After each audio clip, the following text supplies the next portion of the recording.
Seguimos estudiando versículo a versículo del Evangelio de Lucas. Y el tema en esta mañana, busqué Lucas 8, el tema en esta mañana, Jesús calma la tempestad, es el texto que nos toca. Jesús calma la tempestad y fe en la autoridad de Jesús. En Lucas 8, recordamos, Jesús realiza varias enseñanzas, varios milagros. Primero, cuenta la parábola del sembrador y explica su significado. Luego enseña sobre la luz de la lámpara y la semana pasada vimos la verdadera familia de Dios. Después Jesús y sus discípulos de esta enseñanza se dirigen al mar, donde enfrentan una gran violenta tormenta que leemos en Lucas capítulo 8, versículo 22, que en nuestro texto expositivo esta mañana. Dice así, Lucas 8, 22. Aconteció un día que Jesús entró en una barca con sus discípulos y les dijo, pasemos al otro lado, y partieron. Pero mientras navegaban, él se durmió y se desencadenó una tempestad de viento en el lago y se anegaban y peligraban. Vinieron a él y le despertaron diciendo, Maestro, Maestro, que perecemos. Despertando él, reprendió al viento y a las olas y cesaron y se hizo bonanza. Y les dijo, ¿dónde está vuestra fe? Y atemorizados se maravillaban y se decían unos a otros, ¿quién es este que aún a los vientos y a las aguas manda y le obedecen? Esta es una narración importante y poderosa. Es la primera vez que en los evangelios sinópticos, que son Mateo, Marcos y Lucas, que Jesús muestra su poder sobre cosas sin vida, como lo son los elementos naturales. Esto provocó miedo, provocó asombro hasta sus seguidores más cercanos.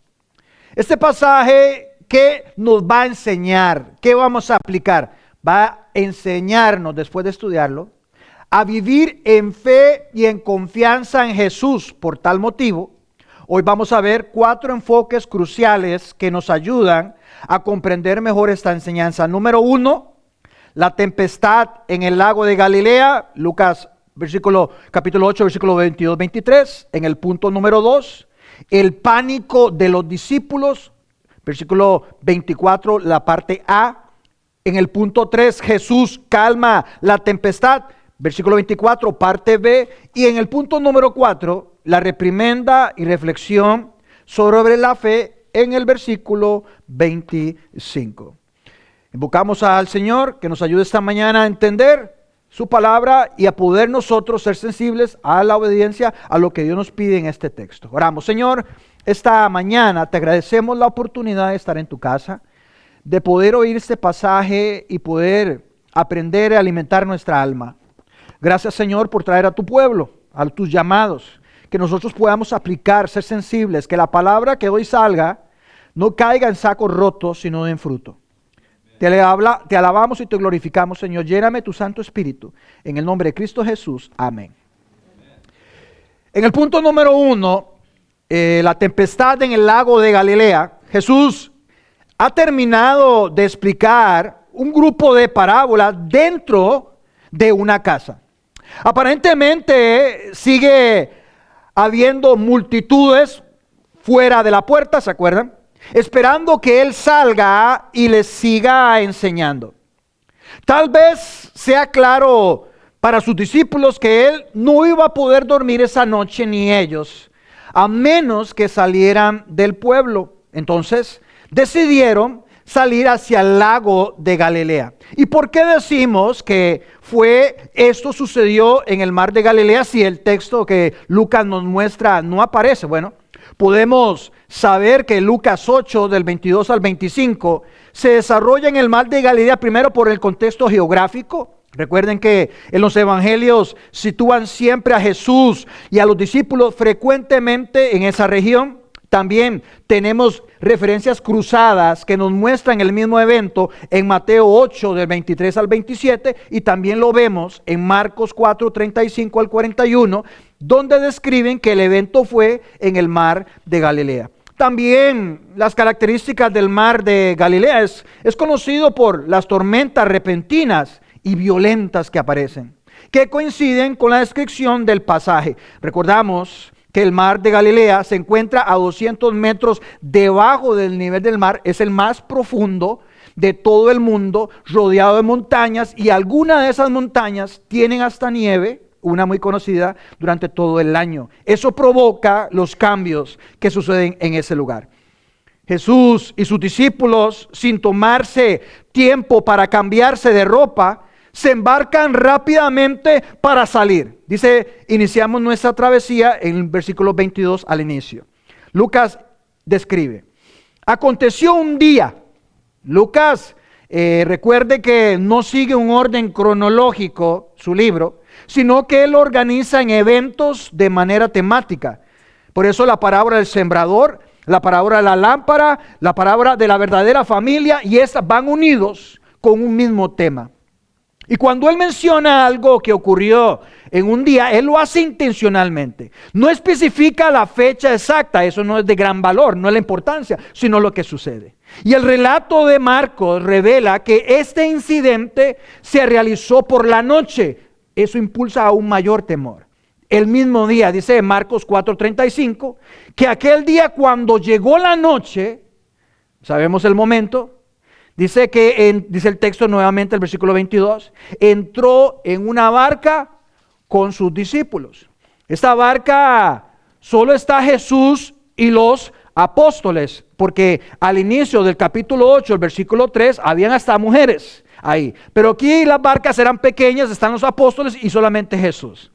El relato de Marcos narra que habían otras barcas, otras naves pequeñas que cuando se dieron cuenta que el maestro iba a cruzar al otro lado, ellos quisieron seguirlo por su propia voluntad. Como nos cuenta Marcos 4:36, que habían otras barcas. Por cierto, más adelante veremos que fue una mala decisión seguir a Jesús en otras barcas.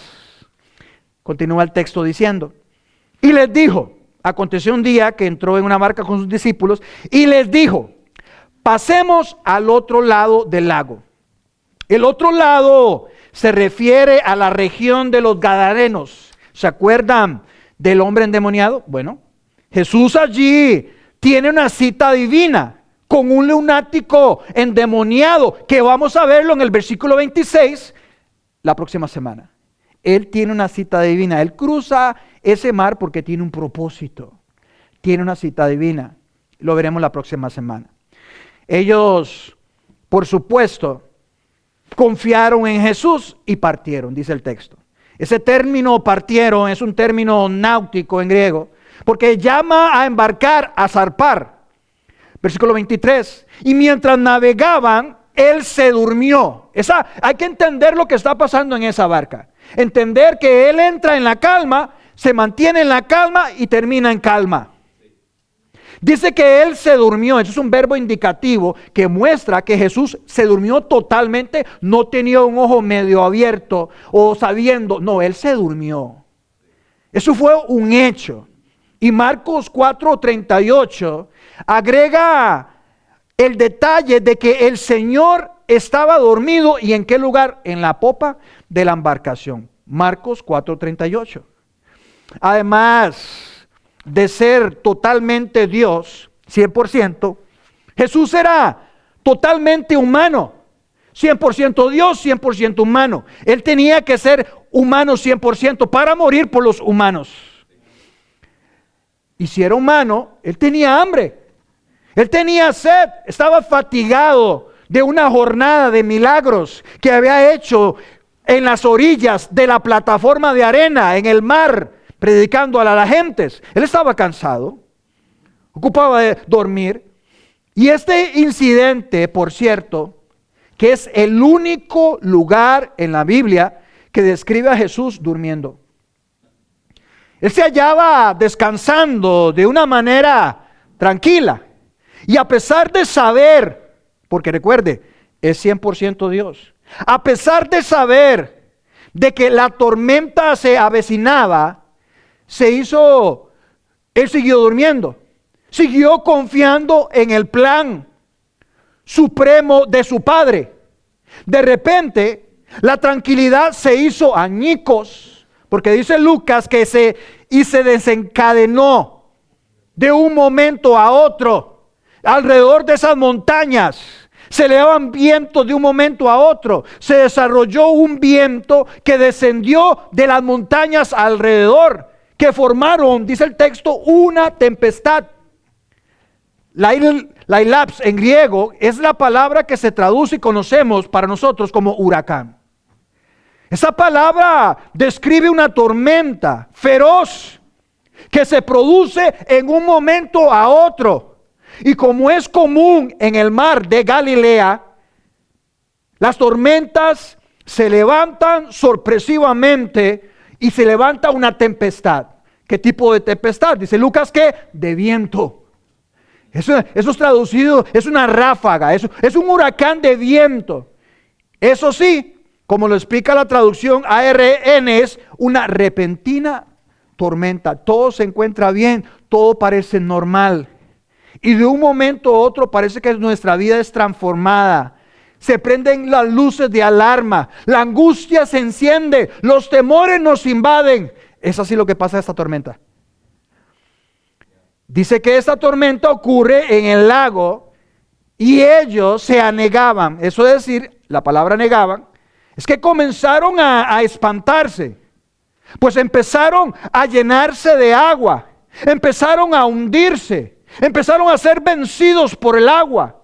Esa palabra anegaba es un verbo imperfecto. Esto quiere decirnos que el llenado de la barca era en proceso, poco a poco, pero no se había completado en ese momento. Es decir, era la barca la que se estaba llenando de agua, no las personas que iban en ella. Eso sí, son las personas, como termina Lucas diciendo al final de ese versículo, que peligraban. Sus vidas estaban en juego.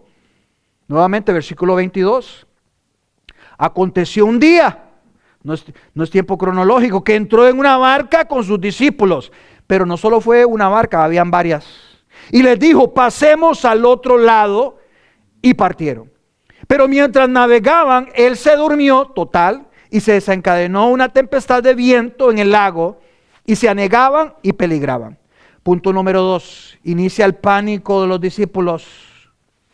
Lucas 8:24 dice que vinieron, es decir, habiéndose acercado a él y le despertaron, diciendo, maestro, maestro. Esa palabra en griego significa amo o el líder. Él es el líder de la barca, él es el líder que nos va a guiar, nos va a sacar de esto, es lo que están diciendo. Y la repetición de la palabra maestro, maestro, amo o líder indica que estas palabras son de urgencia. Cuando clamamos, cuando ocupamos su ayuda, decimos, Señor, Señor, ayúdanos. Son sus palabras de desesperación. Varios de ellos pedían la ayuda a Jesús y lo hacían con inquietud, lo hacían con pánico, lo hacían con terror. ¿Y qué le gritaban? Dice Lucas, que perecemos. También traducido, nos estamos perdiendo. Estamos a punto de morir ahogados.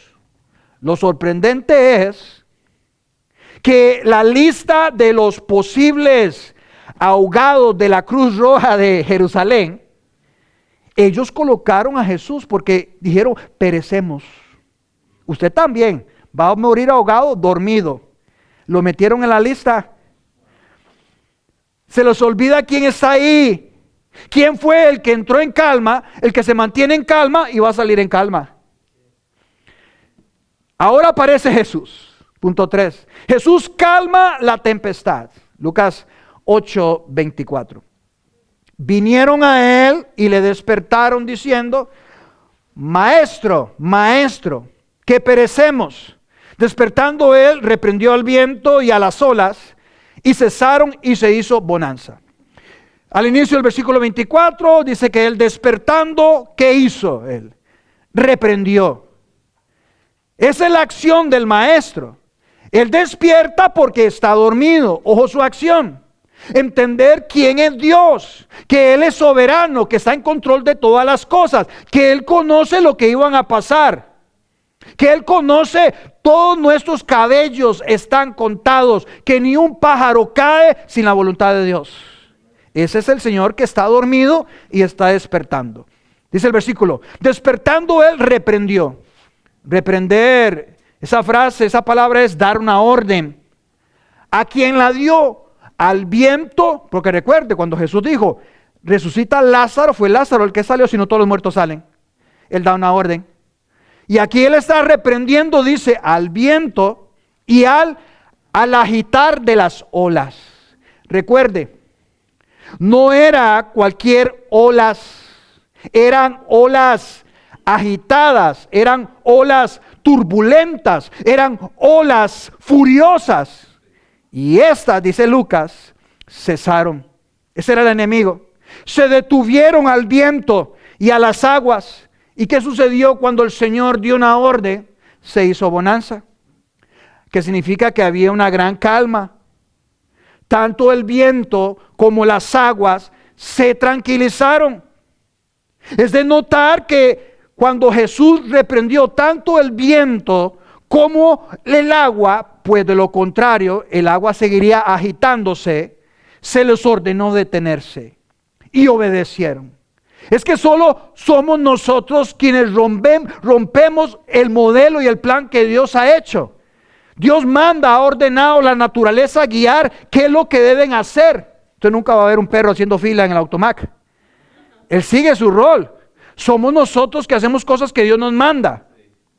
Es Dios que puso hombre y mujer, pero ahora otros definen qué es hombre o mujer. No tiene el Dios derecho de ser quién es hombre y mujer, pero le queremos quitar el derecho. Se les ordenó detenerse y obedecieron. Ahora, todo estaba en calma.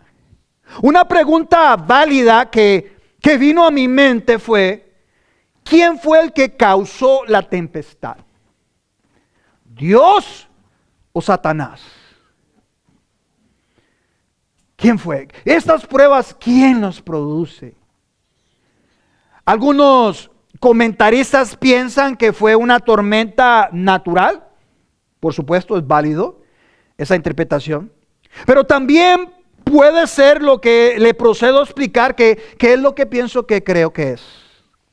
Enfoque su palabra en el versículo 24, reprender, que implica el uso del verbo reprender en relación con el viento y las olas. ¿Qué tiene que ver? ¿Qué implica? ¿Por qué utilizar esa palabra? La pregunta es muy válida y es interesante, porque la misma palabra reprender se aplica a la fiebre que mismo el autor Lucas utiliza en 4:39, que inclinándose hacia ella, reprendió a la fiebre, y la fiebre la dejó, y levantándose ella al instante le servía. Ahí la veo. La palabra reprender, por el mismo autor que repite esa palabra, se aplica a un exorcismo en Lucas 4:35 y dice, y Jesús le reprendió, la misma palabra en griego, diciendo, cállate y sal de él. Entonces el demonio, derribándole en medio de ellos, salió de él y no le hizo daño alguno. Entonces, ojo la pregunta, ¿qué relación tiene el uso del verbo reprender en relación con el viento y las olas? Bueno, el verbo reprender representa la opinión de los discípulos sobre lo que hizo Jesús. En este caso, hacer que se calme. Algo que no es claro por estos pasajes en mención es que el verbo reprender se usa para cualquier fuerza hostil a los seres humanos, ya sean espíritus, como lo vimos en los versículos que acabo de mencionar, en enfermedades y como ahora lo vemos también en fuerzas naturales. Esto nos indica que Jesús estaba hablando a un agente personal. Un agente personal no debe ser reprendido en este asunto. En mi opinión, podemos ver claramente que hay un agente personal que debe ser reprendido, ya sea una enfermedad, un demonio o una naturaleza misma. Dios tiene el poder absoluto, y es lo que quiere inclinar y marcar Lucas, que volvamos a ver. Él tiene el poder absoluto sobre todos. Él es el soberano. En este caso específico, no pienso que la tormenta y las olas fueran espíritus malignos en sí mismos, sino que al reprender el viento y las olas, Jesús en realidad estaba reprendiendo a Satanás, cuyo poder estaba detrás de la tormenta. Esto no es nuevo, pues la Biblia enseña que Satanás y sus fuerzas pueden causar tormentas y desastres naturales para desafiar la fe de las personas y causar caos. ¿Se acuerdan en el caso de Job? Job se narra como un viento fuerte enviado por Satanás derribó la casa de Job, matando a sus hijos. Dice Job 1:12, dijo Jehová a Satanás: he aquí todo lo que tiene está en tu mano, solamente no pongas tu mano sobre él. Y salió Satanás delante de Jehová. Versículo 18, y un gran viento del lado del desierto y azotó las 4 esquinas de la casa, la cual cayó sobre los jóvenes y murieron. Este pasaje ilustra cómo las fuerzas malignas pueden intentar utilizar la naturaleza, eso sí, y lo pongo en letras grandes, con el permiso de Dios, para causar destrucción con el fin del propósito de probar la fe de los creyentes. ¿Debemos temer al diablo? No. No debemos temer al diablo. Debemos confiar en Jesús, que tiene autoridad soberana sobre todas las fuerzas espirituales, incluido el diablo. El diablo tiene que pedir permiso para tocarnos. No le dijo el mismo diablo al Señor Jehová: no, es que no hay un cerco alrededor de Job, no podemos ingresar. Eso es en el pueblo de Dios, están protegidos, están guardados. No nos puede tocar, nos dice el salmista: no toquéis a los ungidos. No todos los que tienen a Cristo son ungidos. No debemos temer al diablo, debemos confiar en Dios. Él tiene el control sobre todas las fuerzas espirituales, incluido el diablo. Y en Lucas 8, del 22 al 25, vemos cómo Jesús calma la tormenta, demostrando un poder superior a él. Es el tema: calma antes de la prueba, calma en la prueba y después de la prueba. Punto número 4, la reprimenda y reflexión sobre la fe. Versículo 25. Y les dijo, ojo, ahí en la barca él puede hablar. Y les dijo a los suyos: ¿dónde está vuestra fe? Atemorizados, se maravillan y se decían unos a otros: ¿quién es este que aún los vientos y las aguas mandan y le obedecen? Y Lucas marca al inicio y les dijo, eso es importante, cuando Dios habla, ponga atención. Y él les hace una pregunta: ¿dónde está vuestra fe? Esta pregunta se la debería hacer Jesús a algunos que están aquí esta mañana. ¿Dónde está su fe? ¿Dónde está su fe? Una traducción más fina dice: no tienes fe. No tienes fe. Se parecía a un grupo de evangélicos cuando yo viajaba en el avión para Venezuela a predicar. Ahí iban todos en el avión: gloria a Dios, gloria a Dios, dame un nuevo corazón. Ahí iban: dame un nuevo corazón. Hasta la azafata haciendo así, bailando esto, hermanos. Lindo el corito, las guitarras. Pero cuando empezó a descender en Venezuela, en Caracas, y se empezó a desarmar eso, y empiezo a ver por la ventana, en serio, delante de Dios, veo una ala y veo un tornillo que sube y baja, hermanos. De una vez yo sentía que ya iba para el otro lado. Yo: Señor, recibe mi alma. Yo ya me iba a morir. Hermanos, a partir de ese momento se acabaron los coritos. Ya nadie alababa. Es que es muy fácil alabar a Dios cuando todo está bien. Pero cuando hay temores, persecución, ¿qué hacemos? Y les dijo: ¿dónde está vuestra fe? Pasaron de la calma en minutos atemorizados, dice el texto, que es traducido: y golpeados por el miedo. Y aún con temor Querían preguntar. Estaban maravillados, dice Lucas en el versículo 25. Se asombraban. Entonces, en vista de todo esto, se decían uno a otros: ¿quién es este? Que es la clave. ¿Quién es este? La King James expresa: ¿qué clase de hombre es este? Que puede ser este, puesto que aún los vientos y las aguas manda y le obedecen. No sabía Jesús dónde estaba su fe en ese momento. Claro que sí lo sabía. ¿Dónde está Adán y Eva? ¿Usted cree que Dios no sabe dónde está Adán y Eva? Pero ellos tienen que saber dónde están, porque llegaron ahí. ¿No sabía Jesús dónde estaban? Claro que sí sabía. Es una pregunta retórica. ¿Qué es una pregunta retórica? Es una pregunta para reflexionar sobre la confianza en Dios. No significa que los discípulos no tuvieran fe, pero no actuaban. Escúcheme bien, no es que no tenían fe, no actuaban como si tuvieran fe en momentos de peligro. Tenían suficiente fe para acudir a Jesús, y esa situación despertó su fe al ver el poder de Jesús. No carecían completamente de fe, pero les faltaba lo suficiente para no temer mientras estaban con Jesús. Ellos tuvieron una falla de fe momentánea que mostró una insuficiencia al gritar: estamos pereciendo. Tenían poca fe, que no podían confiar en un Dios que los cuidara. Su terror mostró su falta de fe. Tenían más miedo a la tempestad que a Cristo.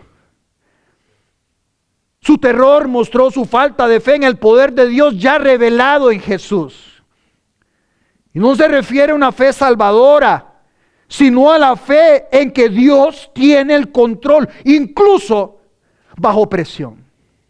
Los discípulos eran personas de fe, aunque a veces se debilitaran.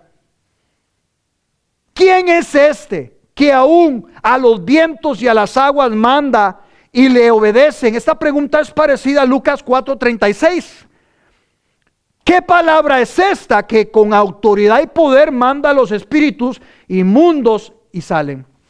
No olvide, Dios Jesús tiene poder sobre la enfermedad, sobre el diablo y sus secuaces y sobre la muerte, y ahora Él demuestra que también es Señor de los elementos de la naturaleza.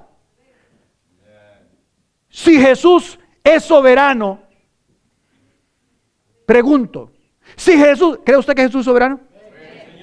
Vuelvo a preguntar, ¿cree usted que Jesús es soberano? Sí. Si Jesús es soberano, Él tiene el control sobre los gobiernos del mundo. Ok. Jesús, siendo soberano y teniendo la autoridad sobre el cielo y la tierra, como nos cuenta Mateo 28:18. Si Jesús ciertamente tiene el control sobre los gobiernos del mundo, como la Biblia nos enseña en Romanos 13:1, que no hay autoridad sino de parte de Dios, y las que hay por Dios han sido establecidas. Esto significa que aunque los gobiernos humanos puedan actuar en rebeldía o injusticia, siguen sujetos a la autoridad suprema de Dios y su voluntad. Dios incluso usa a los gobiernos impíos de todo el mundo. Los gobiernos impíos, no existen gobiernos cristianos. Primero, nunca han existido y no van a existir. Hay un juicio especial para los gobernantes, por cierto, que el profeta menor nos cuenta. Los gobiernos impíos cumplen los propósitos divinos. ¿Recuerdan Daniel 2:21? Se nos recuerda que el Señor, Él cambia los tiempos y las edades. Él quita reyes y pone reyes.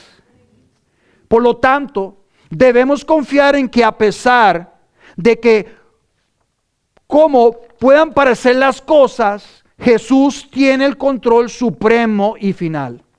Y sobre todo lo que acontece en el mundo, incluidos los gobiernos.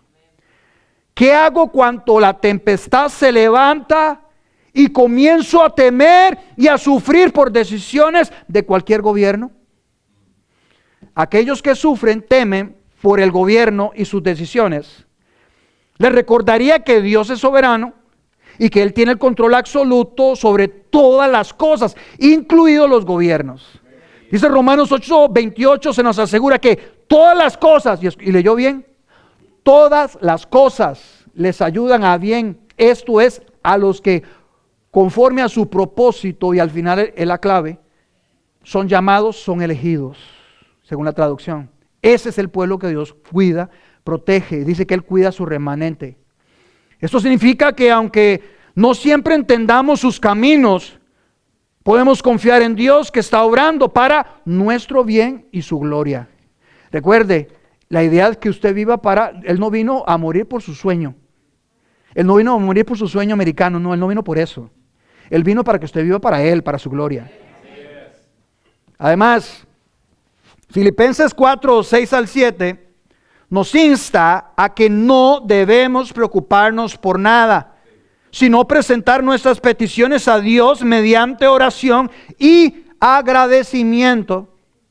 Y así la paz de Dios guardará nuestros corazones todos los días, no solo en el culto, en nombre de Cristo.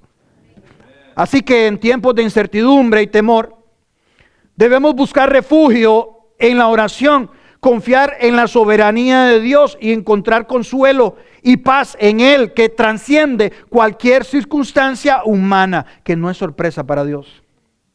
Él es, como dice el Salmo 46:1, Él es nuestro amparo, Él es nuestra fortaleza y Él es nuestro pronto auxilio en las tribulaciones. Entonces, ¿qué significa la pregunta de los discípulos? ¿Quién es este que aún los vientos y las aguas mandan y le obedecen?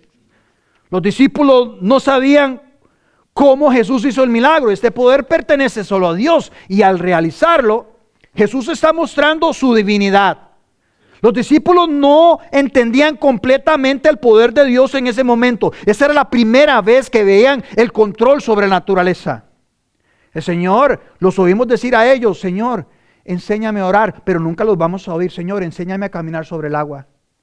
Hay cosas que le tocan solo a Dios y hay cosas que solo nos tocan a nosotros. En Capernaum, en Marcos 1:27, ellos preguntaron: ¿qué es esto? Ahora la pregunta se vuelve: ¿quién es este? No es una iglesia la que salva, es una persona, es Cristo. Y precisamente esa es la pregunta clave, que este milagro está diseñado a responder. Los fariseos se le oponen, las multitudes se maravillan de él, aún sus compañeros más cercanos ignoran quién en verdad es él, pero sus hechos revelan la verdad. Jesús es Dios revelado en forma humana. ¿Quién es este? La obvia y única respuesta a esta pregunta retórica es la que ellos dieron más adelante, después de que Jesús calmara otra tormenta en el mar de Galilea, en Mateo 14:33. Verdaderamente eres el Hijo de Dios. Jesús, en su gloria divina, Él controla todas sus fuerzas naturales. Esto demuestra su poder y su cuidado compasivo por sus elegidos, por su pueblo. Las tormentas en la vida de los creyentes como esta sirven para fortalecer la fe en la capacidad del Señor para rescatarnos de cualquier situación, por desesperada que parezca. ¿Qué aprendimos hoy? 4 enfoques que aparecen en Lucas 8:22-25. ¿Cuál es el significado positivo del 22 al 25? La soberanía y omnipotencia de Jesús, el Mesías prometido, quien con su poder divino puede salvar y proteger a su pueblo. A su pueblo. Este pasaje nos tiene que exhortar a vivir en fe, en confianza en Jesús. Incluso en los momentos aparentemente insuperables es donde Él se glorifica. ¿Cómo puedo decir que Él es mi proveedor si no paso escasez? ¿Cómo puedo decir que Él es mi protector si no tengo miedo de que me ataquen? Yo les había mencionado al inicio que había otras barcas que habían seguido a Jesús, ¿se acuerdan? En Marcos 4:36. Esto fue una mala decisión. Seguir a Jesús en otras barcas, porque cuando llegó la tormenta, solo aquellos que estaban en la barca con Jesús pudieron experimentar directamente su poder y protección al calmar la tormenta. ¿Que se pudieron salvar algunos? No lo sabemos, no están descritos. Pero los que estuvieron con Jesús se salvaron. Aquellos que aparentan ser religiosos, que claman y dictan su nombre, están en otras barcas. Navegan solos en esta vida. Viven bajo su propia suerte. Pero los que estamos en la barca con Jesús están asegurados. ¿Quién fue el que decidió ir al otro lado? Según el versículo 22. ¿Quién fue? Jesús. Que es soberano. Que Él sabe todo. Las decisiones que ha hecho, que hemos tomado, que vivimos, Él nos la presenta a nosotros. Fue idea de Jesús que pasaran al otro lado. Y Jesús como soberano, ¿qué significa que Dios sea soberano? Que Dios es el único que tiene el control absoluto sobre todo lo que sucede y nada ocurre fuera de su decreto divino. A los impíos, los que no conocen a Jesús como Señor y Salvador, recuerden que eso es una gran diferencia. Los que pertenecen a la familia de Dios, que lo vimos la semana pasada, a los impíos no les conviene un Dios soberano, porque a Él no le gusta que lo controlen, y un Dios soberano lo controla todo. Al inconverso, el que no conoce a Jesús, el que no se ha arrepentido, el que no le ha pedido el que le salve, a ese, Él tampoco le conviene un Dios santo, porque también tendría que rendirle cuentas. No le conviene. A Él tampoco le conviene un Dios omnisciente, porque sus ojos sobre mí todo el tiempo. Prendo la televisión, veo un celular, te estoy viendo. Estoy frente a la computadora, te estoy viendo. Me acuesto en la cama, te estoy viendo de qué lado estás. Hablas con alguien, te estoy oyendo. Es más, te puedo decir que vas a almorzar y que vas a estar haciendo en 5 horas. Al no nacido de nuevo, no le conviene ese Dios. Y si ese Dios es soberano, Él puede vivir como Él quiera, porque Dios no existe. Dios no es soberano. Puedo vivir como yo quiera. Ese hombre no quiere creer en Dios, pero Dios dice que tú mientes. Pues dice en el Salmo 53:1 que el que niega a Dios, su existencia, es un necio. ¿Y por qué es un necio? Porque él sabe en su mente, en su corazón, que Dios existe y que Él es soberano. Y Jesús, como soberano, sabía de la tempestad y aún así sus discípulos los envió al mar. Esto nos enseña a confiar donde Dios nos lleve. Eso no es casualidad. Estamos aquí. Ha sido por permiso de Dios, soberanía de Dios. Te pregunto, ¿confías en Jesús? El amén más suave que he oído hoy. Pregunto, ¿confías en Jesús? Amén. Otra pregunta de aplicación. ¿Está Jesús en la barca de tu vida, de tu familia? Porque hay otras barcas que hablan de Jesús, que ahí lo siguen, ahí van, pero no es lo mismo estar en la barca con Jesús. Repito, ¿está Jesús en la barca de tu vida? Amén. Otra pregunta de aplicación. ¿Usted sigue a Jesús, pero en las otras barcas? Si es así, en la tempestad te vas a ahogar. Termino con la frase de Charles Spurgeon, el predicador bautista. Sin Cristo, el barco está en las manos de la tormenta. Pero con Cristo a bordo podemos navegar por el mar de la vida con confianza. El punto aquí es, si Cristo está en la barca. Otra pregunta, ¿qué es más importante para ti? ¿Jesús o la tempestad? ¿Qué estás viendo? Cuando Jesús está en control, antes estaba en calma antes de entrar a la barca. Cuando entró la tempestad, Él estaba en calma, estaba durmiendo. Y después, en calma. Eso es lo que tenemos que hacer. Por favor, incline su cabeza.